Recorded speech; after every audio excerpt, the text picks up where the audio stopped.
ചിലവരതിന് കല്ലുകയും ചില സ്ഥലത്ത് ചീത്തവെള്ളം കാണും, ചിലവരല്ലെങ്കിൽ നെഗറ്റീവായിട്ട് യൂസ് ചെയ്യും, പോസിറ്റീവായിട്ട് യൂസ് ചെയ്യും. അങ്ങനെ യൂസ് ചെയ്ത് പല കാര്യങ്ങളും നമ്മൾ യൂസ് ചെയ്യുന്നത്.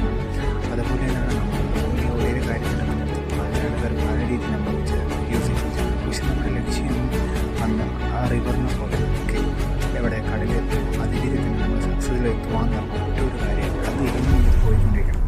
ചുറ്റും നടക്കുന്ന ഒന്നും വിചാരിക്കില്ല. എന്നാൽ മാത്രമേ നമുക്ക് ഈ സക്സസ് എന്ന് പറഞ്ഞ സാധനം കിട്ടത്തുള്ളൂ. Learn from the